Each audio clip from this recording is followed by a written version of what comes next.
Hidden bias. Bringing something to the table that affects your ability to process information. Male first violinist. Who knows what a first violinist is in a symphony? What's a first violinist? Yeah, the A seat. They're the next to the conductor. They're like the big cheese. They come on at almost before they start, and we all applaud them before the conductor comes on. Big job, best pay. All right? Did you know that about almost 95% of all male first violinists in this country are men? And did you know that if, on the other hand, when they're auditioning for a first violinist, if they do the audition behind a screen, the women get picked 50% of the time? But we think they have to be a man. Tall CEOs. This is Malcolm Gladwell's book.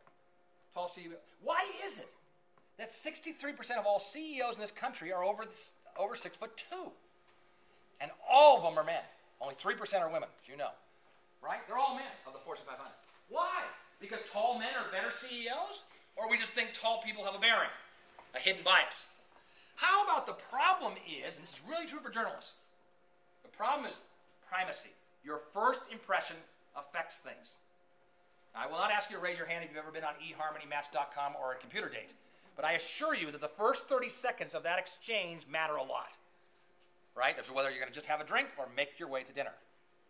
Right? Or for that matter, call them up at all. Let me give you, if you're ever going to do an online date, I'm going to give you a piece of advice right now. Ready? Almost as good as getting out of a ticket. They never look like their pictures. In real life, you see them, and oftentimes it's not even the same person. They've got a picture or something. Right? But I don't know why people don't put a unflattering picture like Obama on the front of the New York Times the other day, right, with that big mustache thing he had. And, you know, but no. So, cats and dogs. They do a study. Let's imagine we're doing a study right here. Ready? They do a study, and they show this group first. You come in later.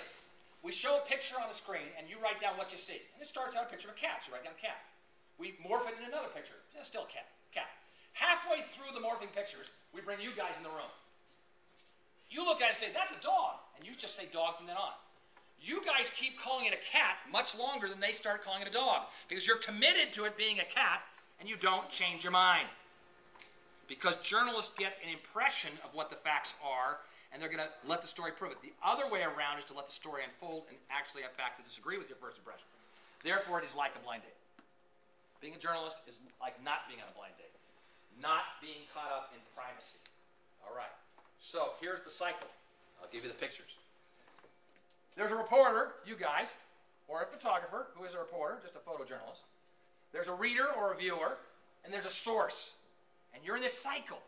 You have information. They say, I need 2 sources. Maybe 2 is not enough. Maybe 100's enough. Who knows? Source gives information to the reporter, and you communicate it to the reader or the viewer. It doesn't matter what's a blog.